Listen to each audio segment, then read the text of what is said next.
ఈరోజు మనం మాట్లాడే టాపిక్ ఏంటంటే ఆర్థిక సమస్యలు. అంటే చాలా మంది జీవితాల్లో ఆర్థిక సమస్యలు అసలు ఎందుకు వస్తుంది? అలాగే జాతక చక్రంలో మనం వీళ్ళ ఆర్థిక సమస్యలు మనం ఏ విధంగా కనిపెట్టాలి? టుడే టాపిక్ అది. అంటే ఒక మనిషి ఫైనాన్షియల్గా ఎందుకు లాస్ అవుతున్నాడు? అలాగే వాళ్ళ ఏ గ్రహ స్థితుల వల్ల వీళ్ళు ఎలాంటి డెసిషన్స్ తీసుకుంటాం వల్ల ఫైనాన్షియల్గా ఇబ్బందులు పడే అవకాశం ఉంది. దీని మీద వెళ్తుంది మీకు టుడే టాపిక్ అది. మనం దీన్ని గమనించేటప్పుడు ఎప్పుడైనా సరే ముందు మనం ఈ కాలపురుష కుండలి ఏ విధంగా వెళ్తుంది అనేది మనం ఫస్ట్ అబ్జర్వేషన్ చేయాలి. ఈ అబ్జర్వేషన్ లో మనకి ఒక ఒపీనియన్ వస్తుంది ఈ కాలపురుష కుండలి మీద. దీన్ని మనం ఎలా చెక్ చేయాలి, ఆ తర్వాత ఆర్థిక సమస్యలకు మనం ఎలా వెళ్ళాలి ప్రెడిక్షన్ చేయడానికి. రెండు ప్రెడిక్షన్ అనేది గ్రహాలు ఎక్కడ ఉండే ఎలా ఉండే ఈ గ్రహాలు పరిహారాలు చేసుకోవాలని ఒకటి చెప్తాం. అంత మాత్రంగానే వాళ్ళ సమస్యలు తీరతాయి అంటే 100% తీరవని చెప్పాలి. అది జస్ట్ ఒక మానసిక ఊరట కొన్ని కొన్ని ప్రెడిక్షన్ వల్ల. కానీ రూట్ కాజ్ ఏదైతే ఉందో ఈ ఆర్థిక సమస్యలు రావడానికి, ఆ రూట్ కాజ్ వాళ్ళ లైఫ్లో ఎలా డిజైన్ అయి ఉంది అది కూడా మనం చూడాల్సి వస్తుంది. అంటే కొంతమందికి ఎందుకు వస్తాయి ఆర్థిక సమస్యలు, కొంతమందికి ఎందుకు ఉండవు. దీన్ని మీరు పరాసరి బేసిక్స్ రూల్స్ అన్ని అప్లై చేస్తుంటే కనుక మీకు ఒక ఐడియా వస్తుంది. ఇక్కడ ఆర్థిక సమస్యలు రావడానికి కారణం జాతకమా లేదా ఆ వ్యక్తుల యొక్క స్థితి, ఈ రెండు మీరేంటంటే చాలా డీప్గా ప్రెడిక్షన్ వైజ్ ఎలా ఉంటుందంటే వాళ్ళ జాతక చక్రాన్ని చాలా డీప్గా స్టడీ చేయాల్సి వస్తుంది. డీప్గా స్టడీ చేసేటప్పుడు మనం పరాశరి మహర్షి చెప్పిన రూల్స్ ప్రకారం ఏ విధంగా స్టడీ చేస్తుంటాం అదొకటి చాలా ఇంపార్టెంట్ మీకు. రెండోది ఆర్థిక సమస్యలు అనగా మనకు ఎప్పుడైనా సరే ఏ సమస్య అనగానే ముఖ్యంగా 4 గ్రహాలు తీసుకుంటాం. సమస్యలు ఇచ్చే నాలుగు గ్రహాలు. ఒకటి కుజుడిస్తాడు సమస్యని, రెండోది కేతువు ఇస్తాడు. ఎందుకంటే కేతువు కూడా కుజువత్ కేతువు కాబట్టి 2 గ్రహాలు అక్కడ వచ్చాయి మనకి. మూడో గ్రహం శని ఇస్తాడు, అలాగే రాహు ఇస్తాడు. ఎందుకంటే శనివత్ రాహు కాబట్టి ఈ 4 గ్రహాలు ఎక్కువగా ఏంటంటే అశుభంగా తీసుకుంటాం. ఇంకోటి క్రూర గ్రహం ఏదన్నా ఉందంటే గనక సూర్యుని కూడా ఒక్కోసారి మనం కన్సిడర్ చేయాల్సి వస్తుంది అప్పుడప్పుడు. ఇలాగ మనకి మొత్తంగా ఏంటంటే ఉన్న 9 గ్రహాల్లో 5 గ్రహాలు అనేది ఏదో రక ఇబ్బందులు ఇస్తూ ఉంటాయి. అసలు కాలచక్రంలో ఏ విధంగా వెళ్తుంది ప్రతి మనిషికి, దీనికి పరాశర మహర్షి మనకు ఏం చెప్పాడు, మనం అదొకటి అబ్జర్వేషన్ చేయాలి. ఇప్పుడు టుడే ఒక చార్ట్ తీసుకుంటారు ఎగ్జాంపుల్. ఇలా మీకు ఒక చార్ట్ ఓపెన్ అయింది అనుకోండి. ఈ చార్ట్లో మనం ఏం అబ్జర్వ్ చేయాలి? ఇప్పుడు చార్ట్ ఓపెన్ అయింది కాబట్టి ఇక్కడ మనం చూసుకున్నాం అనుకోండి, లగ్న డిగ్రీలు ఫస్ట్ చెక్ చేయండి. 4 డిగ్రీస్ వచ్చింది. లగ్న డిగ్రీలు 4 డిగ్రీస్ వచ్చింది కాబట్టి ఇక్కడ మీకు గ్రౌండ్ ఫ్లోర్లో హౌసెస్ అని ఉంటుంది ట్యాబ్. ఈ హౌసెస్ మీద క్లిక్ చేశారు అనుకోండి, మనకి ఫస్ట్ హౌస్ నుంచి 12 హౌసెస్ వరకు వచ్చినాయి. అందులో సెంటర్ కస్ప్ అనేది చూపిస్తుంది మనకి. కస్ప్ ఏమో చూపిస్తుంది మనకి 4 డిగ్రీస్ ఎవ్రీ హౌస్ చూపిస్తుంది. దీనిని మనం ఏంటంటే ఆ రాశి అంటే ఆ భావం మధ్యమంగా తీసుకుంటాం. ఆ భావం మధ్యమం అది. దానికి ముందు 19 డిగ్రీల రాశిలోకి వెళ్ళింది, నెక్స్ట్ 19 డిగ్రీలు. అంటే 19 డిగ్రీలకి వెళ్ళిందంటే ముందు ఏదన్నా ఒక భావం మధ్యమం తీసుకున్నాం ఒక 4 డిగ్రీల నుంచి బిహైండ్ 15 డిగ్రీలు, ఆ తర్వాత 15 డిగ్రీలు. అట్లా మనకేంటంటే 30 డిగ్రీలు అనేది కంప్లీట్ అవుతుంది. 30 డిగ్రీస్. ఈ భావ మధ్యం అనేది చాలా ఇంపార్టెంట్. మీరు ఇది ఒకటి చూసుకోండి, స్క్రీన్ షాట్ తీసుకోవచ్చు మీరు, లేకపోతే ఇక్కడ హౌసెస్లోకి వెళ్ళి చెక్ చేసుకోవచ్చు ఎవరి చార్ట్కి వెళ్ళినా. ఇప్పుడు మనం ఇక్కడికి వచ్చాం కాబట్టి ఉత్తర ఫాల్గుని 3 పడింది. అంటే ఉత్తరా పాల్గొని మూడోది పడుతుంది కాబట్టి దీన్ని మనం ఏం చెప్తాం ఇక్కడ, వాళ్ళ యొక్క జన్మ లగ్నం, ఆ జన్మ లగ్న నక్షత్ర పాదం అని చెప్తాం. ఇప్పుడు ఎగ్జాక్ట్ గా రెండో హౌస్ లో కూడా మనకి ఏమొస్తుంది, 4 degrees వస్తుంది తులారాశి. తులారాశిలో 4 degrees రాగా మనకి ఏ నక్షత్రం వస్తుంది అక్కడ చెక్ చేసుకున్నాం అనుకోండి, చిత్తా నక్షత్రం వస్తుంది. చిత్తా నక్షత్రం 4వ పాదం. తులారాశిలో మనకేంటి, చిత్తా 3, చిత్తా 4తో స్టార్ట్ అవుతుంది. ఇప్పుడు మనం ఉత్తరా పాల్గొనలో ఒక మనిషి జన్మించాడు. రెండో హౌస్ నేను ఎందుకు చెప్తున్నాను, రెండో హౌస్ అనగానే ఫస్ట్ గుర్తుపెట్టుకోండి, దీనికి కుటుంబ స్థానము, ధనస్థానము అంటాం. ఒక మనిషి ఎక్యుములేషన్ వెల్త్ ఏదైతే ఉందో, తను సంపాదించి దాచిపెట్టుకునే ధనం ఏదైతే ఉందో అది ద్వితీయ భావాన్ని చూపిస్తుంది. దీన్ని మనకి పరాశర మహర్షి ఏం చెప్పాడంటే అర్ధభావం, అర్ధ త్రికోణం అంటాం. ఈ అర్ధ త్రికోణం ఎలా ఏర్పడుతుంది, 2, 6, 10. ఇప్పుడు సెకండ్ హౌస్ లో చిత్త 4వ పాదం, 6th హౌస్ లో కూడా చిత్త 4వ పాదమే వస్తుంది. 10th హౌస్ లో, 6th హౌస్ లో ధనిష్ట 4 కుజుడిదే, మళ్ళీ 10th హౌస్ లో మృగశిర 4 అది కుజుడే. అంటే ఈ పర్సన్, ఒక వ్యక్తి జన్మించినప్పుడు భావ మధ్యం సెకండ్ హౌస్ అంటే 2, 6, 10 ఏం పడుతుంది అంటే ఇక్కడ కుజుడు పడుతున్నాడు. అంటే డిఫాల్ట్ గా ఒక పర్సన్ కుజుడు ఎప్పుడైతే పడుతున్నాడు, కుజుడు యొక్క కారకత్వాలు మనకి ఏంటంటే భూమి అంటాం, రియల్ ఎస్టేట్ కి సంబంధించిన కారకత్వాలు చూసుకుంటాం, అండ్ మెకానికల్ తీసుకుంటాం, టెక్నాలజీ తీసుకుంటాం. ఇదంతా కుజుడు కారకత్వాల్లో వస్తుంది. ఇది వాళ్ళ రూట్ కాజ్, వాళ్ళ సంపాదనకి అతను రూట్ కాజ్ ఇచ్చాడు అని. రూట్ కాజ్ ఇస్తున్నప్పుడు ఈ కుజుడు ఏమయ్యాడు చూశారు మీరు, మనకి ఉత్తరా పాల్గొని 1వది జన్మ నక్షత్రం అంటాం. ఆ తర్వాత హస్త 2, సంపత్తార 3, విపత్తార వస్తున్నాడు, చిత్తా వస్తుంది. అంటే అర్ధ త్రికోణం ఏం పడుతుంది ఎవ్రీ పర్సన్ జాతకంలో చూసుకుంటే కనుక మనకి ఇక్కడ అర్ధ త్రికోణం పడింది, విపత్తార పడింది. 2, 6, 10.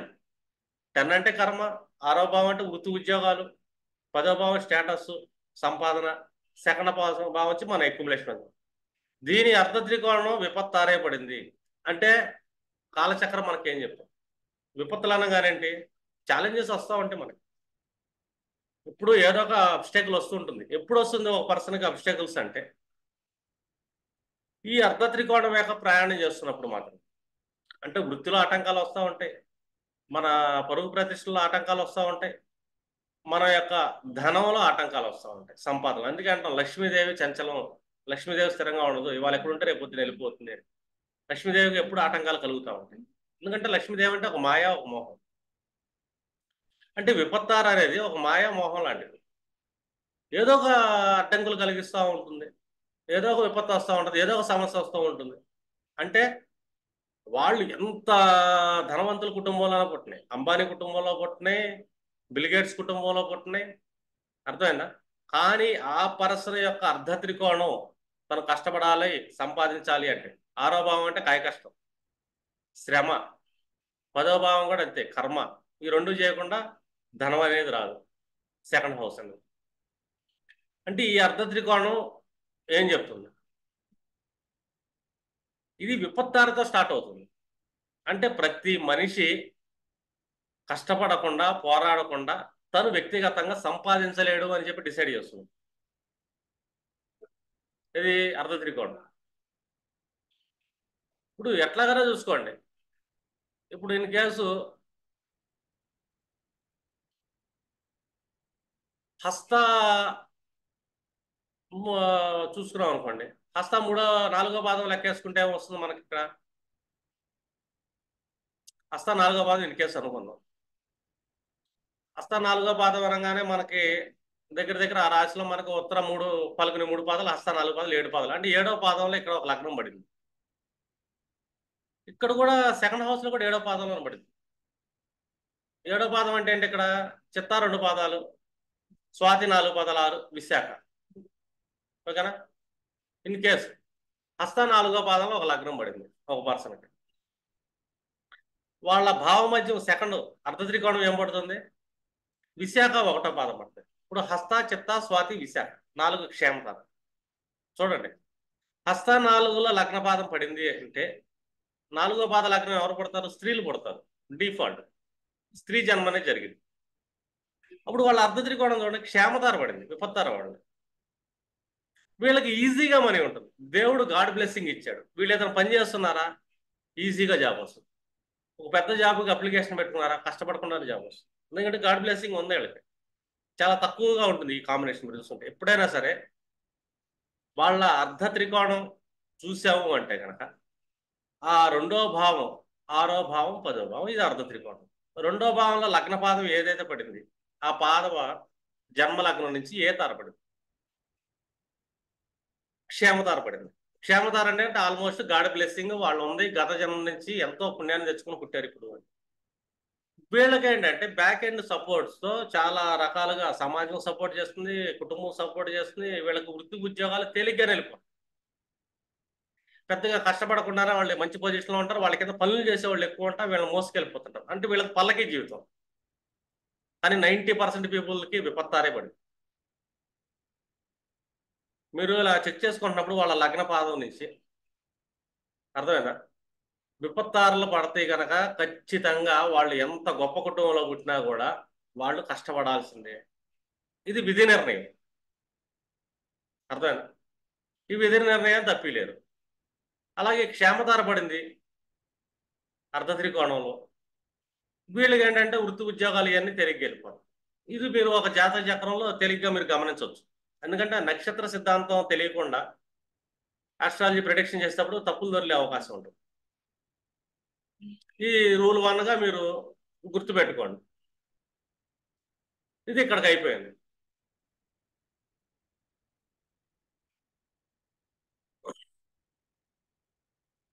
ఇప్పుడు ఒక జాతక చక్రాన్ని మనం పరిశీలిస్తున్నాం. ఈ జాతక చక్రాన్ని పరిశీలిస్తున్నప్పుడు ఇప్పుడు ఈ ఎక్స్టర్నల్ వ్యూలోకి వెళ్దాం. ఇది లగ్నం, ఇది ధనభావం, ఇది ధనభావం అవుతుంది, సెకండ్ హౌస్. ఇప్పుడు ఆర్థిక సమస్యలు ఎలా వస్తున్నాయి వీళ్ళకి అంటే ఇక్కడ అర్ధ త్రికోణం దెబ్బతినకూడదు, రూల్ 1. ఇప్పుడు అర్ధ త్రికోణం అంటే ఏంటి, 2, 6, 10లో అశుభ గ్రహాల స్థితి అంటాం. మనకి పరాశర మహర్షి అశుభ గ్రహాలుగా ఏమేమి చెప్పాడు, 6, 8, 12 త్రికములు అంటాం మనం. ఈ త్రికములు అనేది ఈ భావాధిపతులు ఈ అర్ధ త్రికోణాన్ని ప్లేస్ చేశారంటే కనుక ఫైనాన్షియల్ స్ట్రగుల్స్, సమస్యలు ఇస్తుంటారు. ఇంకొకటి 3, 6, 11 భావాలు, దీన్ని త్రిషడాయాలు అంటారు.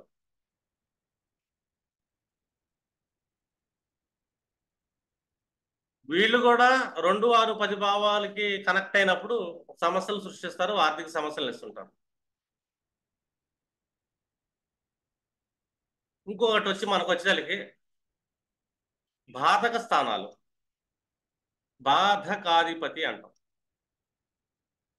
వాళ్ళు కూడా ఈ 2, 6, 10, 2, 6, 10 అనేది మనకి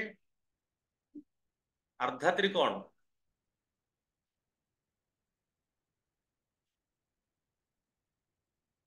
ఇది అర్ధ త్రికోణం. ఈ అర్ధ త్రికోణంలో వీళ్ళు ప్లేస్ అయ్యారు అనుకోండి. బాధకాధిపతి అంటే ఏంటి, ఒకటి చరరాశికి వచ్చేసరికి 11వ అధిపతి,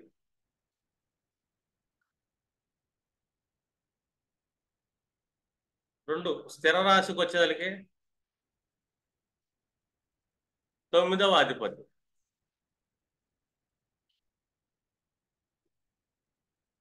3 ఉభయ రాశులకు వచ్చేటప్పుడు 7వ అధిపతి. వీళ్ళని మనం బాధకాధిపతులు అంటాం. అంటే ఈ భావాధిపతులు అర్ధ త్రికోణాన్ని ఎప్పుడైతే ఆక్యుపై చేస్తుంటారో, ఈ అర్ధ త్రికోణాన్ని ఆక్యుపై చేయడం వల్ల మళ్ళీ వీళ్ళకి ఆర్థికంగా సమస్యలు వస్తూ ఉంటాయని చెప్తాం డిఫాల్ట్గా. అంటే ఆ భావాధిపతులు ఏదో ఒక సిచ్యువేషన్ క్రియేట్ చేస్తుంటారు, ఒక సమస్యను తెస్తుంటారు. ఇది గ్రహ బలాలుగా మనం గత జన్మ నుంచి తెచ్చుకున్న ప్రారంభ బలాలుగా మనకు వచ్చే ఆటంకాలు. వాటిని తప్పించుకుంటాక మనం ఏం చేస్తుంటే ఆయా గ్రహాలు ఎవరైతే కూర్చున్నారో ఆయా గ్రహాలకి శాంతి చేసుకుంటా, అంటే నవగ్రహ శాంతి లాంటివి చేసుకుంటా, అలాగే మన ఇష్టదైవాన్ని, అలాగే మనకి ఇష్టదైవాన్ని పరిచయం చేసే గురువులకు మర్యాద చేసుకుంటా మనం ఏంటంటే ఆ బాధ నుంచి తప్పించుకోవచ్చు. ఇవన్నీ రెమెడీస్ అయ్యి. ఇంకా మూడోది ఎక్కడ ఉంటుంది, అసలు సమస్య ఎక్కడి నుంచి వస్తుంది. న్యూట్రల్ హౌసెస్ ఉంటాయి మనకి. అంటే న్యూట్రల్ హౌసెస్ మనకేంటి ఇక్కడ, ఒకటి కేంద్ర స్థానం లగ్నం న్యూట్రల్ హౌస్, 4 చతుర్థం న్యూట్రల్ హౌస్, 7 సప్తమం న్యూట్రల్ హౌస్, 10 దశమం న్యూట్రల్ హౌస్. అంటే ఈ న్యూట్రల్ హౌసెస్ ఎప్పుడైనా సరే మంచి చేయవు చెడు చేయవు, గుర్తుపెట్టుకోండి. ఈ న్యూట్రల్ హౌసెస్ మీద మనుషుల యొక్క ఆలోచన విధానం, మనుషులు తీసుకునే నిర్ణయాలు, కమాండింగ్ అనేది ఉంటుంది. కానీ న్యూట్రల్ హౌసెస్ ఎప్పుడు దెబ్బతింటాయి, ఎప్పుడు మంచి చేస్తాయి, శుభగ్రహాల దృష్టి పడింది న్యూట్రల్ హౌసెస్ మీద, శుభాలు జరిగే అవకాశం ఉంటుంది. అర్థమైందా? అశుభ గ్రహాల దృష్టి పడింది న్యూట్రల్ హౌసెస్ మీద, అవి ఏంటంటే ఏదో ఒక అశుభత్వాన్ని ఇస్తాం, ఇబ్బందులు పెడతాం జరుగుతుంది. అలాగే మనకి నవతార విధానం జన్మ లగ్నం నుంచి, అంటే లగ్న నక్షత్ర పాదం, 1 జన్మతార, 2 సంపత్తార,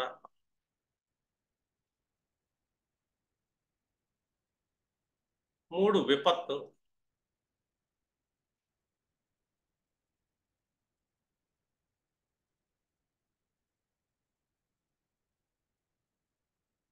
4 క్షేమ,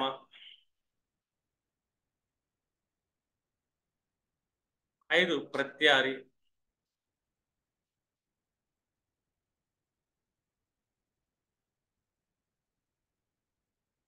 6 సాధక,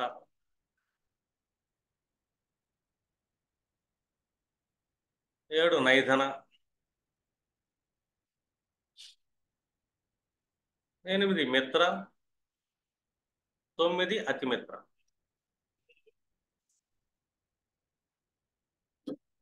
ఇవి మీకు బాగా తెలిసి ఉండాలి. దీన్ని నవతార విధానం అంటాం, అంటే నక్షత్ర సిద్ధాంతం. ఇప్పుడు చూడండి, మీకు వాళ్ళ లైఫ్లో ఏ ప్రాబ్లంతో మనకు వచ్చినా కూడా ఈ తారా విధానం చూసుకుంటాం. అర్థమైనా? అలాగే ఈ పరిస్థితి ఏంటో చూడటం.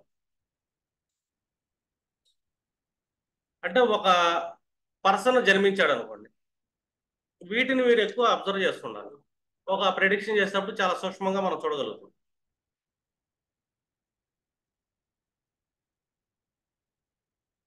ఇప్పుడు వాళ్ళ గ్రహస్థితులు ఎక్కడ స్థితి పొందినాయి అని చూడాలి. వాళ్ళ జీవితంలో కష్టాలు ఎక్కువ వస్తున్నాయా, సుఖాలు ఎక్కువ వస్తున్నాయా అని. అర్థమైందా? ఇప్పుడు మనం చూసుకున్నాం అనుకోండి, ఈ ఉత్తర ఫాల్గుని పుట్టాడు ఒక పర్సన్, కన్య రాశిలో పుట్టాడు. ఉత్తరా పాల్గొనికి మనకు 2 రాశులు ఉన్నాయి, ఒకటి సింహరాశి వస్తుంది, ఉత్తరా పాల్గొని 1వ పాదం. కన్యా రాశికి వచ్చి ఉత్తరా పాల్గొని 2, 3, 4 పాదాలు వచ్చినాయి. అందులో 3వ పాదంలో ఒక వ్యక్తి జన్మించాడు. ఇప్పుడు రాశ్యాధిపతి ఎవరు అవుతున్నారు మనకి? బుధుడు అవుతున్నాడుగా. బుధుడు అవుతున్నాడు. ఇప్పుడు మనం లెక్కేస్తాం అనుకో, ఉత్తరా పాల్గొని 2 హస్త, 3 చిత్త, 4 స్వాతి, 5 విశాఖ, 6 అనురాధ, 7 జ్యేష్ఠ. ఇప్పుడు మనం ఏం అర్థం చేసుకోవాలి అంటే, ఒక మనిషి ఉత్తరా ఫాల్గుణిలో పుట్టడం వల్ల, లగ్న నక్షత్రం అవటం వల్ల, అతను లగ్నాధిపతి బుధుడు, ఈ లగ్నాధిపతినే నైదన తారానాథుడు అయ్యాడు. ఎప్పుడైతే ఒక వ్యక్తి లగ్నాధిపతి నైదన తారానాథుడు అవుతాడు, నైదనం అంటే ఏంటి? వధ. ఆ లగ్నాధిపతి అంటే అతని వ్యక్తిత్వం నెగిటివ్గా ఉంటుంది. ఇప్పుడు ఆ లగ్నాధిపతి నక్షత్రం ఏదైతే ఉందో, ఈ నక్షత్రం మీద ఎవరైనా స్థితి పొందారా అని చూసాం అనుకో, రాహు స్థితి పొందాడు. ఈ రాహువు రేవతి నక్షత్రమే కూర్చున్నాడు, నైదన తార అతని లగ్నాధిపతి. ఇప్పుడు ఇతని లగ్నాధిపతి మీద ఎలాంటి క్వాలిటీస్ ఉంటాయి? రాహు లాంటి క్వాలిటీస్ ఉంటాయి. రాహు ఎవరు? ఈ లగ్నానికి 6వ భావాధిపతి, కుంభానికి కోలార్డ్ అయిన. 6వ భావం అంటే ఏంటి? ఒకటి, శారీరక శ్రమ చేయాలి ఈ పర్సన్ ఎప్పుడు. అరిషడ్ వర్గాలు నిన్ను ఉంటాయి. పైగా లగ్నాధిపతిని అయి ఉంటారు. Complete negativity person.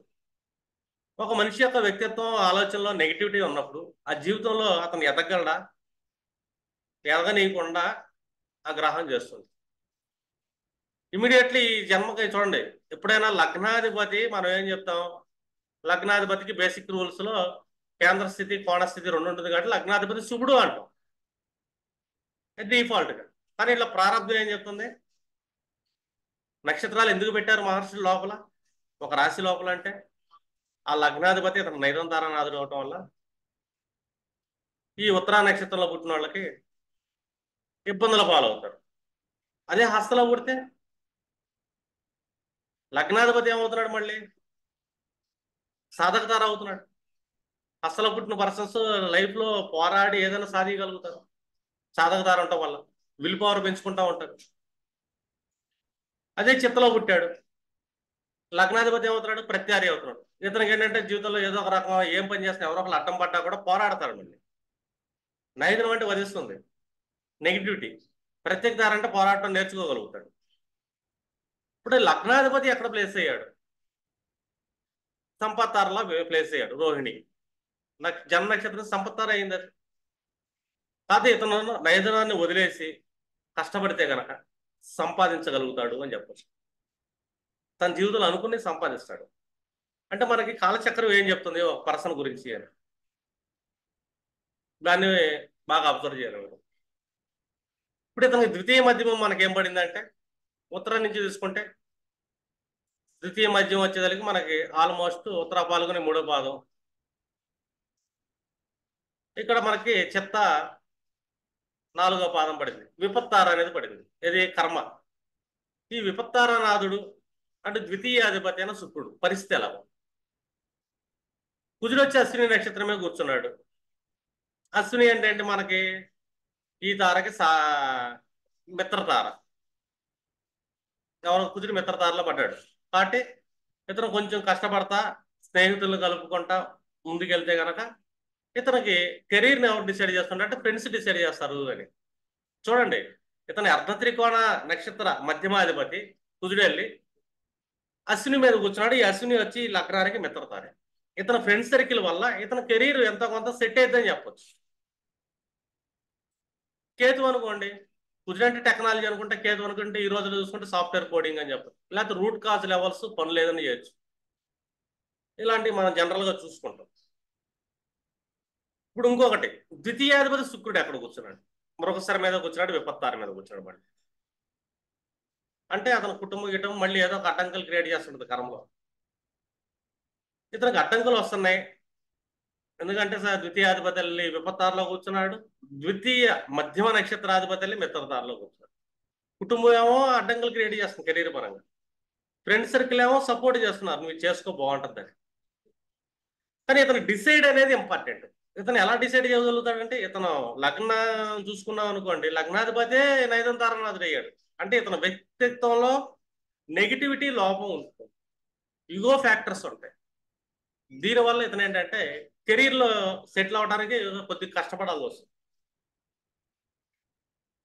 అంటే ఒక జాతక చక్రాన్ని మనం అర్థం చేసుకునేటప్పుడు ఫస్ట్ గుర్తుపెట్టుకోవాల్సింది ఏంటంటే, అతని యొక్క వ్యక్తిత్వం ఎలా ఉంటుంది. వ్యక్తిత్వాన్ని డిసైడ్ చేసేది ఏంటంటే తనుభావం. అంటే మనిషి యొక్క లగ్నం ఏదైతే ఉందో వ్యక్తిత్వాన్ని డిసైడ్ చేస్తుంది. రెండు, ఈ లగ్నానికి ఎప్పుడు ఏదో దెబ్బలు తగులుతూ ఉంటాయి. ఎందుకంటే లగ్నాధిపతి నైదంతారనాథుడు అయ్యాడు. లగ్నాధిపతి అంటే ఏదో యాక్సిడెంట్స్ అని, ప్రమాదాలని, తన వ్యక్తిత్వాన్ని దెబ్బతీసే విధంగా అతని జీవితంలో సిచ్యువేషన్స్ ఎదురవుతాం.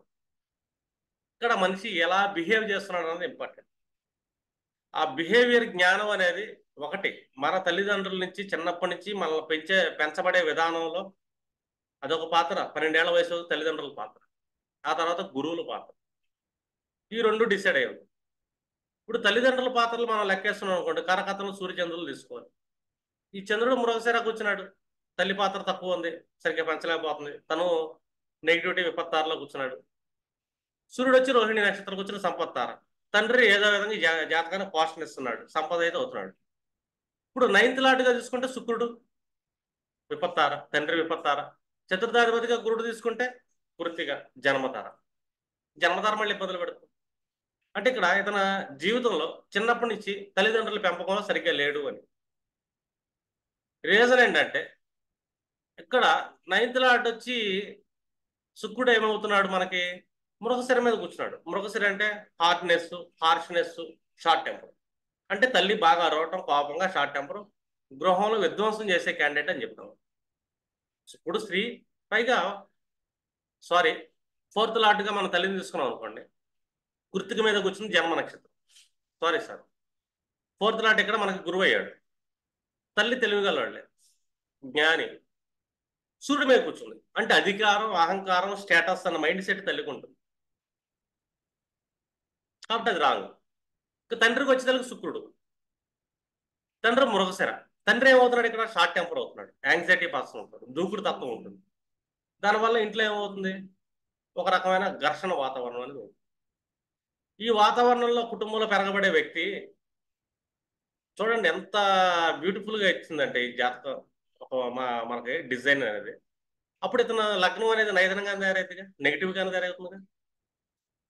ఫస్ట్ పార్ట్ మనకి తల్లిదండ్రులే. 9th లార్డ్ ఏమో విపత్తార అయ్యింది, పైగా కుదురవుతున్నాడు, హార్ష్నెస్. తల్లి వచ్చి జన్మతార అవుతుంది, స్టేటస్, అహంకారం. ఈ 2 తారల మధ్య ఒక పసి జీవితం వెళ్తుంది. ఇతను లగ్నాధిపతి 9వ తార అయ్యాడు, నెగిటివిటీ. అప్పుడు నెగిటివ్గా పెంచబడ్డాడు అతను 12 ఏళ్ల వయసులో. ఇంకా ఈ తర్వాత ఇతను కాపాడేది ఎవరంటే గురువులు. అర్థమైంది? పంచమం వీళ్ళ ఎడ్యుకేషన్ సిస్టమ్ ఎక్కడైతే ఉంటుందో అక్కడ వీళ్ళ ఆలోచన విధానం. పంచమం ఏమవుతుంది, శని పూర్వభాద్ర గురు నక్షత్రం మీద కూర్చున్నాడు. ఈ గురు నక్షత్రం మనం చూసుకున్నాం అనుకోండి, ఇది ప్రత్యారియే. ఇతను లగ్నాలు చూసుకుంటే అక్కడి నుంచి కూడా అపోజిషన్ నడుస్తుంది, ఆలోచనలో అపోజిషన్ నడుస్తూ ఉంది, ఏదో ఒక అడ్డంకి నడుస్తూ ఉంది. ఇప్పుడు ఈ పర్సన్ ఎదుగుతాడా జీవితంలో అంటే చాలా పోరాడాలి. ఎంత అద్భుతమైన ఉన్నత జ్ఞానం తీసుకోవాలి. ఇతనికి ఉన్నత జ్ఞానం దొరికిద్దా అంటే దొరికిద్ది అని చెప్పాలి. ఎందుకంటే 9వ భావంలో 4 గ్రహాలు కూర్చొని ఉన్నాయి. 4 గ్రహాలు బలాలు చూసుకున్నాం అనుకోండి, 9వ భావం చాలా బలంగా వెళ్ళింది అని. ఇప్పుడు స్ట్రెంత్స్లోకి వెళ్ళి షట్ బలాలు చూసుకోండి. 9th హౌస్లో శుక్రుడు కూర్చున్నాడు 144, బుధుడు కూర్చున్నాడు 68, దగ్గర దగ్గర చూసుకుంటే 212, 212ను గురుడు కూర్చున్నాడు 96, 308, 308 వేసుకోండి. 308 ఇంకెవరు కూర్చున్నారు మనకి, రవి 492 పాయింట్లు. అంటే 9th భావం అద్భుతంగా ఉంది, భాగ్యం అని. అంటే తండ్రి బాగా సంపాదించుస్తుంటే ఇతనికి అదృష్టం, భాగ్యం అయితే బాగుంది. ఎందుకంటే ఎక్కువ గ్రహాలు కూర్చొని ఆ హౌస్ ఏదైతే ఉందో హౌస్ బలం పెరిగింది, షడ్బలాలు. హౌస్కి అయితే బలం పెరిగింది, భాగ్యం అయితే ఉంది. ఇక్కడ ఈ పర్సన్ ఏ విధంగా వెళ్తుంటాడు అంటే ఇతనిలో ఏ ఏ క్వాలిటీస్ చేంజ్ చేసుకోవాలి. ఇక్కడ ఈ జాతకాన్ని చెప్పేటప్పుడు పేరెంట్స్కి కూడా కౌన్సిలింగ్ ఇవ్వాలి. మీరు ఇలా ఉంటారమ్మా, పిల్లవాడిని ఈ విధంగా పెంచడం వల్ల ఇక ఆల్రెడీ నైదంలో పడ్డాడు, ఇంకా నెగిటివ్గా వెళ్తాడు, ఇతర మంచి విషయాలు నేను. ఇప్పుడు పంచమ భావం మధ్యమం చూసుకున్నాం అనుకోండి, భావ మధ్యమంలో మనకి ఎవరు వస్తున్నాడు, చంద్రుడు వస్తున్నాడు. చంద్రుడు స్థితి చూసుకుంటే మళ్ళీ ప్రొఫెసర్ అనే.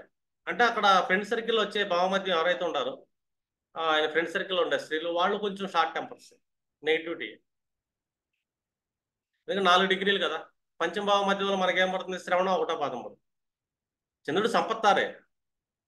అంటే వీళ్ళ ఫ్రెండ్ సర్కిల్ అనేది ఏదైతే ఉందో, ఇతని ఆలోచన విధానం, ఎడ్యుకేషన్ సిస్టంలో వచ్చే ఫ్రెండ్స్, ఇతని ఆలోచనలు ఏంటంటే సంపాదించాలి అని ఉంది. కానీ పరిస్థితులు అయితే ఇబ్బంది పెడుతుంది. సపోర్ట్ ఇచ్చేది ఫ్రెండ్స్ ఇస్తుంది. అలాగా ఒక జాతక చక్రంలో ఫస్ట్ హౌస్ పార్ట్ని మీరు జాగ్రత్తగా అబ్జర్వ్ చేయాలి. ఇది జాతక చక్రాన్ని మనం స్టడీ చేసే విధానం.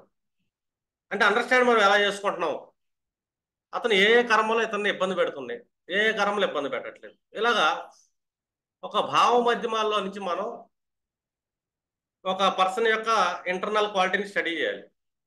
స్టడీ చేసిన తర్వాత మనం కౌన్సిలింగ్ అయితే ఇస్తాం. పరిస్థితులు ఇలా ఎదురవుతాయి, నువ్వు ఈ విధంగా నువ్వు మారాలి, నీ మానసిక నిర్ణయాలు ఈ విధంగా తీసుకోవాలని కౌన్సిలింగ్ ఇస్తాం. ఎందుకు ఇస్తామంటే కౌన్సిలింగ్ ఇక్కడ మానసిక నిర్ణయాలు తీసుకునే స్థితి ఏదైతే ఉంటుందో అది 4th హౌస్ డిసైడ్ అయి ఉంటుంది. ఈ ఫోర్త్ హౌస్ అనేది న్యూట్రల్ హౌస్. మనం చెడుగా నిర్ణయం తీసుకున్నామో మన మనసు చెడుగా అయిపోతుంది. మన చేతిలో ఉంటుంది అది ఫోర్త్ హౌస్ అనేది. మనం పాజిటివ్ నిర్ణయాలు తీసుకున్నాము, మన లైఫ్ పాజిటివ్గా వెళ్ళే ఛాన్స్ ఉంటుంది. అందుకే కేంద్ర స్థానాన్ని దేవుడు మన చేతిలో పెట్టాడు. న్యూట్రల్ హౌస్లు చేసేసి నువ్వు ఎలా నిర్ణయం తీసుకుంటావు ఈ విషయాల్లో, చాయిస్ ఈజ్ యువర్స్ అన్నట్టు మన చేతిలో పెట్టాడు. Fourth house, seventh house, 10th house. ఇది మనకి దేవుడు ఇచ్చిన గిఫ్ట్ అనుకోవాలి. మిగిలిన గ్రహాలు మన చేతిలో లేవు. అది ఆల్రెడీ డిసైడెడ్. వాటికి రెమెడీలు చేసుకుంటాము, పరిహారాలు చేసుకుంటాము, ఎదురవుతున్నప్పుడు కొన్ని రకాలుగా వెళ్తూ ఉంటాం. చూడండి, ఎందాక చూసుకున్నప్పుడు మనకి హస్త 4వ పాదం పుడితేనేమో కెరీర్ మధ్యమ వచ్చి క్షేమతార పడింది, వాళ్ళ లైఫ్ బాగుంటుంది. ఉత్తర పాల్గొనకు వచ్చేసరికి విపత్తార పడింది. ఫస్ట్ అది చెక్ చేయండి. వీళ్ళ కెరీర్లో కష్టపడితేనే వీళ్ళు సెటిల్ అవుతారా, కష్టపడకుండానే వీళ్ళ సపోర్ట్తో సెటిల్ అవుతారా? ఈ రెండైతే మనం ముందు స్టడీ చేయాలి. ఎందుకంటే అర్ధ త్రికోణం అనేది ఆర్థిక సమస్యలను సృష్టిస్తుంది. అర్ధ త్రికోణం చెడిపోతే ఆర్థిక సమస్యలు ఖచ్చితంగా వస్తాయి. ఇప్పుడు అర్ధ త్రికోణం ఎలా చెడిపోతుంది అది చెక్ చేద్దాం. దాన్ని మనం చెడగొట్టుకుంటాం కూడా, మనమే చెడగొట్టుకుంటాం అర్ధ త్రికోణాన్ని. ఇప్పుడు చూడండి, ఫోర్త్ హౌస్ అనేది ఒక మనిషి యొక్క మానసిక స్థితి, డెసిషన్ మేకింగ్ హౌస్, నిర్ణయాలు తీసుకుంటాం. అర్థమైంది? ఈ ఫోర్త్ హౌస్ ఇప్పుడు ద్వితీయ భావం నుంచి ఏ భావం అవుతున్నది? త్రిషడాయ భావం, 3వ భావం అవుతుంది. మనం తీసుకునే నిర్ణయాల వల్లే ఈ ధనభావానికి కష్టం వస్తుంది అని చెప్తుంది. ఎందుకంటే 3వ భావంగా త్రిషడాయ భావం మంచి భావంగా, చెడ్డ భావం. ఇక్కడ ఒక పర్సన్ నాకు మంచి గృహం కావాలి అనుకుంటాడు. ఫోర్త్ హౌస్ 10th హౌస్ చూస్తుంది కదా, స్టేటస్ ఉండాలి, నేను చాలా గొప్ప వ్యక్తిని, నేను ఇందులో తగ్గకూడదు అని చెప్పి అనుకుంటాడు. 3వ భావం అవుతుంది ఇక్కడ. ఇది ద్వితీయ భావం నుంచి ఫోర్త్ హౌస్ అనేది 3rd భావం అవుతుంది. అంటే ఇక్కడ ద్వితీయ భావానికి మన డెసిషన్ మేకింగ్ అనేది జాగ్రత్తగా కరెక్ట్గా చూసుకోవాలి. మనం ఇక్కడ ఏమేమి తగ్గించుకోవాలి? మన యుగోలు, మన అహంకారాలు ఇవన్నీ తగ్గించుకోవాలి. మన నిర్ణయం అనేది చాలా సాఫ్ట్గా ఉండాలా, స్పష్టంగా ఉండాలి, స్థిరంగా ఉండాలి. ఫోర్త్ హౌస్ ఏ రాశి? చరరాశి అవుతుంది. ఇక్కడ కాలపురుషంలో చంద్రుడు అధిపత్యం. చంద్రుడి చంచల మనసుతో, చంచలమైన ఆలోచనలు, చంచలమైన నిర్ణయాలు, చంచలమైన మానసిక స్థితి, ఇది ఫోర్త్ హౌస్కి డిఫాల్ట్ ఉంటే కూడా. ఇక్కడ మనిషి తన ప్రయత్నం మీద, అర్థమైందా, సరైన నిర్ణయాన్ని తీసుకోవాలి. ఇన్ కేసు ఫోర్త్ హౌస్లో బ్యాడ్ ప్లానెట్స్ పడ్డాయి, సరైన నిర్ణయాలు తీసుకోలేడు. ఎప్పుడైతే ఫోర్త్ హౌస్లో బ్యాడ్ ప్లానెట్స్ పడ్డాయో ద్వితీయ భావానికి ఇంకా కష్టంగా ఉంటుంది. ఫైనాన్షియల్ స్ట్రగుల్ అనేది ఆ ప్లానెట్ క్రియేట్ చేసే ఛాన్స్ ఉంటుంది. ఫోర్త్ హౌస్లో ప్లానెట్, ఈ ఫోర్త్ హౌస్లో మన తల్లి ఉంటుంది, తల్లి యొక్క మానసిక స్థితి, తల్లి ఆరోగ్యం ఉంటుంది. అలాగే మన గృహం, స్టేటస్, మన వాహనాలు, ఇలాంటివన్నీ ఉంటుంది. ఈ వాహనాలు కావాలి, నాకు స్టేటస్ కావాలి, నాకు ఈగో ఎక్కువ అనుకుంటా. అనుకున్నప్పుడు నేనేం చేస్తాను చెప్పు? 6వ భావం మీద ఆధారపడతా అప్పులు చేయాలని చూస్తాను నేను. అప్పులు ఎప్పుడైతే చేస్తాను నేను, నా ఆర్థిక స్తోమతకి దెబ్బతీస్తుంది. ఇక్కడ ఫోర్త్ హౌస్ నా కంఫర్ట్స్ కోసం నాకు అది ఇది కావాలని చెప్పి నేను ఈఎంఐలు వెనకాల పెడతాను, మళ్ళీ నా ఆర్థిక స్థితి దెబ్బతింటుంది. నా గృహ అవసరాల కోసం నేను ఎప్పుడైతే నేను నా స్థాయిని మించి అప్పు చేయాలనుకుంటానో నా ద్వితీయ భావాన్ని దెబ్బ వస్తుంది, ఆర్థిక సమస్య వస్తుంది. అంటే ఫోర్త్ హౌస్ న్యూట్రల్లో. దీని హౌస్ న్యూట్రల్ అంటే మన చేతిలో ఉంటుంది. అది మనం తీసుకునే నిర్ణయం వల్లే మన అర్ధ త్రికోణానికి ద్వితీయ స్థానానికి దెబ్బ తగులుతుంది. రెండోది, ఇంకొక చెడు భావం ఏముంది? 6వ భావం, సెకండ్ హౌస్ నుంచి 7వ భావం, 6th హౌస్ అవుతుంది. ఇది 6వ భావం. ఈ 6వ భావంలో 7వ ఎవరు ఉంటారంటే మన చిన్ననాటి స్నేహితులు ఉంటారు, మన స్పౌజ్ ఉంటుంది, మన బిజినెస్ పార్ట్నర్స్ ఉంటారు, మనం చేసే వ్యాపారం. ఇక్కడ నిర్ణయ స్థానం కూడా మళ్ళీ వీళ్ళ చేతిలోనే ఉంటుంది. ఇక్కడ పార్ట్నర్స్ చేతిలోనే ఉంటుంది. ఎందుకంటే ఇది న్యూట్రల్ హౌసే. మంచి నిర్ణయాలు తీసుకున్నారు, అర్థమైందా? యుగోలు వెళ్లకుండా, స్టేటస్ జోలు వెళ్లకుండా, మనం ఎంతలో ఉండాలి, ఎంతలో కాళ్ళు ముడుచుకోవాలి, మనం ఏ విధంగా ఫైనాన్షియల్ చేసుకోవాలి నిర్ణయించుకుంటే సెకండ్ హౌస్ బాగానే ఉంటుంది. ఎందుకంటే అది 7th హౌస్ న్యూట్రల్ హౌస్, మన చేతిలో పెట్టాడు దేవుడు. కాదు ఇది అని చెప్పి మన పార్ట్నర్కి ఆశల ప్రకారం, అర్థమైందా, విపరీతంగా వెళ్ళి నాకు అది కావాలి ఇది కావాలి అన్నట్టు చేసుకుంటున్నారు అనుకోండి, ఇప్పుడు గృహం కావాలని చెప్పి ఈఎంఐల జోలికి వెళ్ళి తన ఆర్థిక స్థితిని మించి అప్పులు చేస్తాడు. ఇల్లు పోద్ది, ఆర్థికంగానే పదం, కుటుంబం సమస్యలు కలిపి. మళ్ళీ ఇక్కడ కూడా సప్తం తన జీవిత భాగస్వామి సహకరించకుండా ఆర్థిక పరిస్థితి నుంచి సొంత నిర్ణయాలు తీసుకుంటా. ఎందుకంటే ఇక్కడ అశుభ గ్రహాలు దృష్టి పడింది అనుకోండి, 4th మీద కానీ 7th మీద కానీ, ఇక్కడే నీ పర్సనల్ నిర్ణయ స్థానం నీ చేతిలో ఉండదు. అశుభ గ్రహాలు ప్రభావితం చేయడం వల్ల, అంటే సామాజిక ప్రభావానికి లోనైపోయి ఈగోలు పెట్టుకోవటం వల్ల దెబ్బతింట దారి. అలాగే ఈ సప్తమ భావం మీద అశుభ గ్రహాలు దృష్టి పడింది అనుకో, భార్య పార్ట్నర్ కూడా వాళ్ళ యుగోలు, వాళ్ళ స్టేటస్, సమాజం యొక్క ప్రభావం పడటం వల్ల, వీళ్ళు కూడా తనను తాను మర్చిపోవటం వల్ల, తీసుకునే నిర్ణయాల వల్ల మళ్ళీ ఆర్థిక స్థితి దెబ్బతింటుంది. చూడండి, ఇక్కడ లగ్నానికి నిర్ణయ స్థానం ఏమో 4th హౌస్, ఇక్కడ భార్య. ఇంకొక స్థానం ఏదైనా ఉందంటే కనుక 9th హౌస్, ఇక్కడ అశుభ గ్రహం పడింది అనుకోండి. ఈ 9th హౌస్ ఏమవుతుంది మనకి? 8th హౌస్ అవుతుంది, ద్వితీయ భావానికి.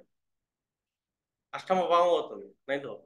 ఇక్కడ మా పూర్వీకులు, మా కుటుంబం, మా స్టేటస్, మా ప్రతిష్ట, మా తండ్రి, మా ధర్మం, అర్థమైనా?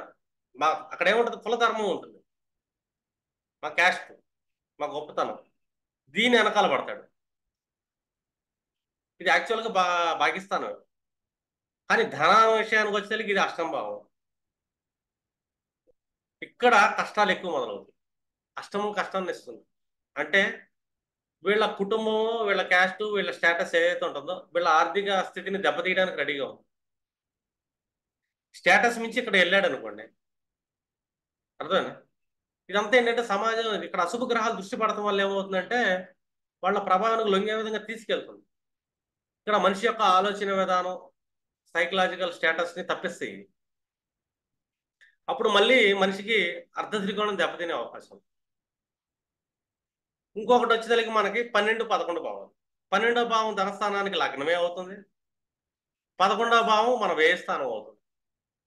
చూడండి, అమ్మా మీటింగ్లో ఉండ క్లాస్లో మగదోడ పుట్టిందా? ఎంతసేపు అవుతుంది పుట్టే? 1:20 నిమిషాలు. సరే, 1:20 రాసుకో. సరే, ఇది దూడ పుట్టిందంట, మగదోడ. ఎందుకంటే దూడలు ఏ టైంలో పుడితే ఏంటో ఒకరోజు చెప్తాం మీకు. ఆ టైం కూడా కావాలిగా మనకి, ప్రాక్టీస్ అంతా. అంటే 4 కాళ్ళ జంతువులు ఎలా పుడతాయి అని, 2 కాళ్ళ మనుషులు ఎలా పుడతారు అని. మీకైతే మంచి టాపిక్ అదే. హాస్టల్ డేట్ రాసుకో, ఇలా 1:20కి రాసుకో. మగదోడ, మేలు కూడా రాసుకో. నేను చెప్పాను మొన్న దిష్టి తీయడానికి వెళ్ళినప్పుడు, 1 వీక్లో దూడ పుట్టిద్ది, ఒకటి ఈనిద్ది అంటే, కాదు 4 రోజులు పట్టిద్ది అన్నాడు ఫ్యాన్. కాదు చూడాలి, వారం అవుతుంది, లెక్క తప్పలా. సరే, ఇప్పుడు మనకి విషయానికి వస్తే 12వ భావం. ఈ 12వ భావం కూడా త్రిక స్థానమే, 11వ భావం త్రిషాఢయ స్థానం. ఈ 2 స్థానాలు కూడా ఇబ్బంది. ఇంకొకటి డిఫాల్ట్ గా చూసుకుంటే ఇది ఏ లగ్నం అవుతుంది? ఇప్పుడు యాక్చువల్గా లగ్నాధిపతి బాధకాధిపతి కాబట్టి ధనభావం నుంచి దశమ స్థానం, ఇతను లాభస్థానం. ఎందుకంటే చరరాశికి బాధకాధిపతి స్థానం అది, అతను ప్లేస్మెంట్ని కూడా కష్టాలు వస్తాయి. ఇక్కడ 12వ భావం ఖర్చులు. చూడండి, ఈ మనిషి తన వ్యక్తిత్వం, నేను అనే అహం ఉంటుంది. ఇక్కడ ప్రతి మనిషికి ఉంటుంది అహం. భూమి మీద పుట్టిన తర్వాత నేను అనే అహం లేనోడు ఉండడు. అతను ఆర్థికంగా ఎంత తక్కువ స్థితిలో ఉన్నా, ఆర్థికంగా ఎంత గొప్ప స్థితిలో ఉన్నా, వ్యక్తిగా నేను అనేది ప్రతి మనిషికి ఉంటుంది. ఇది ధనస్థానానికి 12వ భావం అయింది, అర్థమైనా? నేను అని ఎప్పుడైతే పెట్టుకుంటాడో అది ఉన్న ధనాన్ని నాశనం చేస్తుంది. వ్యయస్థానం ధనాన్ని నాశనం చేసే స్థానమే మనం లగ్నం. నేను అనేది అంటే లగ్నంలో అశుభ గ్రహాలు దృష్టి పడ్డా కూడా సమాజ ప్రభావానికి లోనవుతాం మనం. అంటే ఏ అశుభ గ్రహం అయింది, ఆ గ్రహ కారకత్వాలు, ఆ టైప్ ఆఫ్ సమాజం. గురువు పడ్డాడు, గురువు వల్ల అశుభ గ్రహమే గురుడు పడ్డాడు, 3, 6 అధిపతి అవుతా. ఎవరికి పడతారు? తులా లగ్నాన్ని పడతాడు. డిఫాల్ట్గా అయితే శని, రాహు, కేతు, వీళ్ళు, కుజుడు, ఈ నలుగురిలో ఎవరైనా సరే, సూర్యుడు కూర్చున్నా కూడా వీళ్ళకైనా డిఫాల్ట్గా అహం ఉంటుంది. సూర్యుడు మరీ స్టేటస్ ఎక్కువ, లగ్నంలో కూర్చోండి, స్టేటస్ కోసం ఎక్కువ ఖర్చు పెడుతుంది.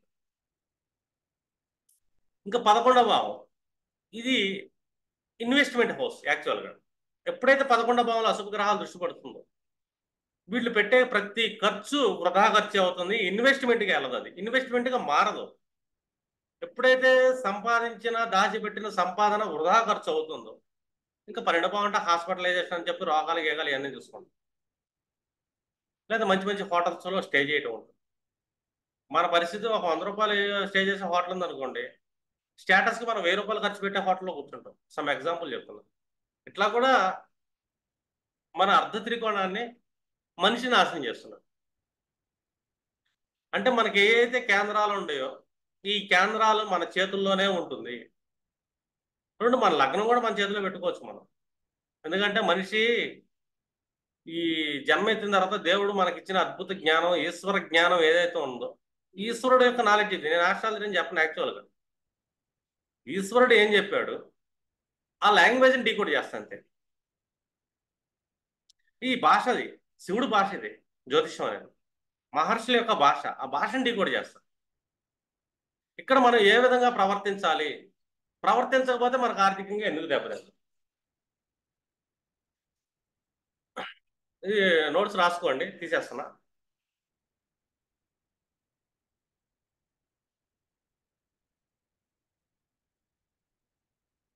ఇప్పుడు మనం చూసుకున్నాం అనుకోండి,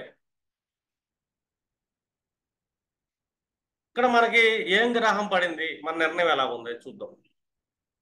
ఇప్పుడు ఇక్కడ రవి వచ్చి కూర్చున్నాడు అనుకుందాం. రవి అంటే ఎవరు ఇక్కడ ఈ లగ్నానికి, మేష లగ్నానికి తీసుకుంటే పంచమాధిపతి. 5th lord Ravi 4th house లో కూర్చున్నాడు. రవి 4th హౌస్ లో కూర్చుంటే ఏంటి, ఇక్కడ మన గృహం బాగా రాయల్టీ ఉండాలా, స్టేటస్ ఉండాలి, తక్కువ ఉండకూడదు. రెండోది రవి ఎడ్యుకేషన్ లార్డ్, మన పంచమాధిపతి మన సంతానం. వీళ్ళ కోసం తీసుకునే నిర్ణయాలు ఏదైతే ఉంటుందో అది స్టేటస్తో కలిపి మన ధనాన్ని నాశనం చేస్తుంది. నా పిల్లోడు పెద్ద స్కూల్లో, రాయల్టీ స్కూల్లో చదవాలనుకుంటాడు, అప్పులు చేస్తాం, ఫీజులు కడతాం. అర్థమైందా? నా ఇంట్లో పెద్ద బిగ్ స్క్రీన్ టీవీ ఉండాలంటాడు, ఎందుకంటే సంతోషం, ఎంటర్టైన్మెంట్ హౌస్, 5th హౌస్, దానికోసం ఖర్చు పెట్టడం. మన ఆర్థికంగా మనం దెబ్బతింటాం. అర్థమైందా? లేకపోతే నా పిల్లల్లో ఫారెన్ వెళ్ళి చదవాలంటాడు, రాహు దృష్టి పడుతుంది ఇక్కడ. నా కుర్రోడు ఎంఎస్ చేయాలి, ఫారెన్ వెళ్ళాలంటాడు, పాపం వీళ్ళకి ఉండదు, వేరే సమాజంతో స్టేటస్ పెట్టుకుంటాడు. ఎక్కడో చోట లోన్లు గీళ్ళు అప్పులు చేసి అంత అమౌంట్ చూపించేసి ఫారెన్ పంపిస్తాడు, వాడికి తింటానికి పంపిస్తాడు, ఇతను ఆర్థికంగా కంప్లీట్ జీరో అయిపోతాడు. ఆ కుర్రోడేం సాధిస్తాడా లేదా అనేది అతను చేస్తాం తర్వాత సంగతి. ఇతనే జీరో అయిపోతాడు. ఎందుకంటే ఇక్కడ రవి కూర్చుంటాం వల్ల ఇది ఇతని వ్యక్తిగతంగా డెసిషన్ తీసుకునే హౌస్, ఇతను స్వతంత్రత. ఈ స్వతంత్రం రవి కూర్చున్నాడు, దెబ్బతీసాడు. రవి డిఫాల్ట్ పంచమాధిపతే, హ్యాపీ లార్డే కాదన్ను. ఈ రవి డిఫాల్ట్ క్రోరగ్రహం, కూర్చొని దెబ్బతీసాడు. లేదు కుజుడు వచ్చి కూర్చున్నాడు ఇక్కడ 4th హౌస్ లో. కుజుడు డిఫాల్ట్గా అష్టమాధిపతి, కానీ లగ్నాధిపతి కూడా. ఈ లగ్నాధం ఏమవుతుంది ఇక్కడ ధనస్థానానికి, వేయిస్తాను. వేయమంటే అంటే విపరీతమైన ఖర్చు ధనభావానికి. ఆ ఖర్చు ఎందుకు వస్తుంది మళ్ళీ 4th హౌస్ లో కూర్చుంటాం వల్ల? కుజుడు 4th లో కూర్చున్నాడు, నేను ఇల్లు కొనాలనుకుంటాడు. ఎందుకంటే ఇక్కడ కుజుడికి 8th యాక్సిస్ కూడా ఉంది. 4, 8, 12 అనేది గృహ యాక్సిస్ అంట. 4th లో కానీ 8th లో కానీ 12th లో కానీ గ్రహం నడుస్తున్న మహాదశ ఎప్పుడైనా ఎవరికి నడుస్తున్నప్పుడు వాళ్ళు గృహం కోసం ఖచ్చితంగా కొంటారు అని చెప్తా. అది అప్పైనా సొప్పైనా తర్వాత సంగతి. గృహయోగం అయితే కలిగిద్దాడు, ఈఎంఐలు పెట్టానా కూడా కొనుక్కుంటారు తర్వాత సంగతి. కుజుడికి ఒక లక్షణం ఉంది. కుజుడిని మనం ఏమంటాం, జాతక చక్రం డిఫాల్ట్ గా లోన్ లార్డ్ కుజుడు. 4th హౌస్ లో ఎవరి జాతకంలోనైనా సరే కుజుడు కూర్చుంటే వీళ్ళకి అప్పులు చేయడం ఒక వ్యసనంగా మారింది. అప్పు చేయాలనే మానసిక స్థితి కలుగుతూ ఉంటుంది. అప్పు చేసే అవసరాలు తీర్చుకుందాం మనసు అనిపిస్తూ ఉంటుంది. కుజుడు డిఫాల్ట్ లోన్ లార్డు, యాంగ్జైటీ కుజుడు, తొందర ఎక్కువ.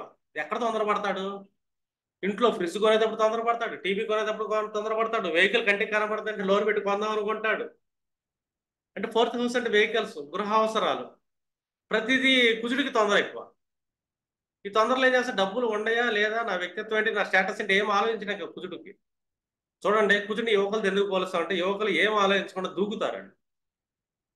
వాళ్ళ ఎనర్జీని ఆలోచించకుండా దూకుతారు. అందుకే యువకులే కావాలంటారు ఆర్మీకి. ఎందుకంటే వాళ్ళే దూకి ప్రాణాలు కోల్పోతారు కాబట్టి, యుద్ధం చేయగలిగేది వాళ్ళే కాబట్టి. యంగ్స్టర్స్ కావాలి. యంగ్స్టర్స్ ఆలోచన తక్కువ ఉంటుంది, ఆవేశం ఎక్కువ ఉంటుంది. ఈ కుజుడు 4లో కూర్చున్నాడు. నిర్ణయ స్థానం ఎప్పుడైతే ఆవేశంగా మారిపోతుందో, ఇది ధనస్థానానికి 3వ భావం అవుతుంది.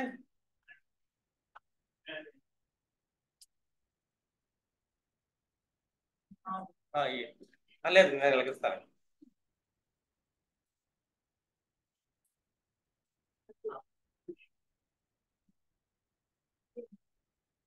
ఇంకా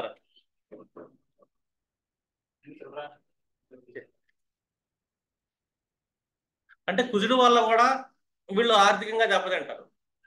ఈ కుజుడు ఏంటంటే 4వ దృష్టి సప్తమాన్ని చూస్తున్నాడు, ధనాన్ని ఆర్థికంగా దెబ్బతీసి దాని మీద దృష్టి చేస్తున్నాడు. అర్థమైనా?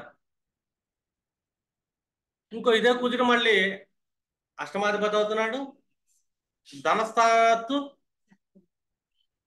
వ్యయాధిపతి లగ్నాధిపతి కూడా అవుతున్నాడు. ఇలాగ కుజుడు ఇన్ని రకాల ఆధిపత్యం తీసుకుంటా 4లో కూర్చుంటే వీళ్ళు తీసుకునే ప్రతి నిర్ణయం ఆవేశపూరితమై ఉంటుంది. తర్వాత చాలా ఇబ్బందులు పడతారు.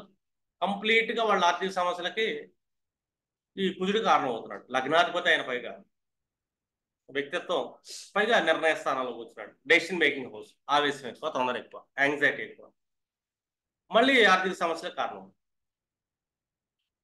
ఇక్కడ ఎప్పుడైనా సరే గుర్తుపెట్టుకోండి, జ్యోతిష్యంలో ఒక పర్సన్ మనల్ని అడుగుతాడు ఆర్థిక సమస్యల కారణం ఏంటంటే తీరాలంటే ఏం చేయాలండి? తీరాలంటే ఏం చేయాలి? చూడండి, ఇక్కడ 3వ భావం అనేది ఉంది. డిఫాల్ట్ గా మనకి చెడు స్థానమే, కానీ ధనస్థానాన్ని చూసుకుంటే ద్వితీయం. ధనానికి ధనస్థానం ఏంటిది? అది మనం చేసే ప్రతి ప్రయత్న స్థానం అది, పురుషార్థ స్థానం అది. ఆ పురుషార్థం దేనికి బాగుంటుందంటే కుటుంబాన్ని ముందుకు తీసుకెళ్తాకి, ధనాన్ని సంపాదించడానికి బాగుంటుంది ఈ స్థానం. ఇంకొకటి 6వ భావం లగ్నాత్, కానీ ధనస్థానానికి అది పంచమ భావం, అర్ధ త్రికోణం. ఇక్కడ ఏంటంటే కాయ కష్టం చేయటం, యుగోలకి వెళ్లకుండా, అర్థమైనా, చిన్న పని అయినా సరే వృత్తి చేయటం అనమాట. డిగ్నిటీ ఆఫ్ లేబర్ అనేది మనకు 6th హౌస్ చూపిస్తుంది.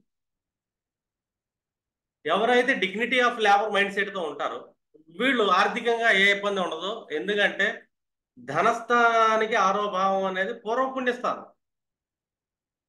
లగ్నాన్ని చూసుకుంటే షష్ఠ స్థానమే. యుగోలు ఫ్యాక్టర్స్ ఎల్లలేదు లగ్నం 6వ భావంలోకి. యుగోలు ఎక్కువ ఉంటాయి, మనకి అహంకారాలు ఎక్కువ ఉంటాయి, కానీ ధనస్థానానికి అది సూపర్ ఉంటుంది. ఇంకొకటి 10వ భావం, ఇక్కడ మన సొంత నిర్ణయం ఉంటుంది. ఇది ధనస్థానానికి ఫ్యూచర్, ధనస్థానానికి భాగ్యస్థానం, అది 9th హౌస్. ఇది ఎవ్రీ పర్సన్ యొక్క ఫ్యూచర్ డిసైడ్ చేస్తుంది. ఇది చాలా ఇంపార్టెంట్. రెండోది పంచమం, ఇది ధనానికి సంబంధించిన డెసిషన్ మేకింగ్. అంటే మనం డబ్బు ఎలా సంపాదించాలని ఆలోచన విధానం పంచమం నుంచి వస్తుంది. అందుకే దీన్ని పూర్వపుణ్య స్థానం అంటాము. రెండోది కోణస్థానం, శుభస్థానం అంటాం. పంచమ స్థానం ఎందుకంటాం అంటే అది న్యూట్రల్ హౌస్ అవుతుంది. దేనికి న్యూట్రల్ అవుతుంది? ద్వితీయ భావానికి న్యూట్రల్ హౌస్ అవుతుంది. ఇక్కడ మనం తీసుకునే ప్రతి ఆలోచన మన ధనాన్ని దెబ్బతీయకుండా ఉండేటట్టు ఉండాలి. అంటే మన ఐడియాలజీ ప్రతి ఒక్కటి 5th హౌస్, ఇది ధనాన్ని ఎలా పెంచాలని చూస్తుంది. అర్థం? ఇలాగా ఈ స్థానం మంచిదే. ఈ 10th హౌస్ అనేది కూడా అంతే. ఇక్కడ కూడా మనకంటే ధనాన్ని ఎలా వృద్ధి చేయాలి, ఏ పని చేస్తే మన డబ్బులు ఇదవుతాయి అని. ఇది ఏ స్థానం అవుతుంది? 6వ భావానికి 12వ భావం అవుతుంది. ఒక పర్సన్ అప్పుల్లో పాలైపోయాడు, పంచమ భావంలో ఉన్న గ్రహాన్ని బలం పెంచుకో. అదే 6వ భావం యొక్క గ్రహాన్ని బలం తీయాలి. పంచమం అనగానే మనకంటే ఇక్కడ చూడు మళ్ళీ అధిపతి కాలపురుషుడు, వాళ్ళ భావం ఎవరైతే వాళ్ళు ఆ భావాధిపతి. ఆ భావంలో ఏ గ్రహం కూర్చుంటే ఆ గ్రహం. ఈ గ్రహాల రీసోర్స్ పెట్టుకుంటే గనక అప్పుని తీర్చగలుగుతాం. ఆ గ్రహం యొక్క కారకత్వాల ద్వారా, ఆ గ్రహ కారకత్వాలతో ఈ అప్పు భావానికి వ్యయ భావం లాస్. 6వ భావం మనకు రుణాలు. ఈ 6వ భావానికి 8వ భావం తోడైంది అనుకోండి, దీర్ఘకాలిక రుణాలు. 8వ భావాన్ని కంట్రోల్ చేయాలంటే 7వ భావం వ్యాపారం చేయాలి. దీర్ఘకాలిక రుణం ఉద్యోగం చేస్తే తీర్చలేము, వ్యాపారం చేస్తేనే తీర్చగలుగుతాం. అందుకే 8వ భావానికి వ్యయ స్థానమైన 7వ భావం వ్యాపారాన్ని స్టార్ట్ చేయాలి.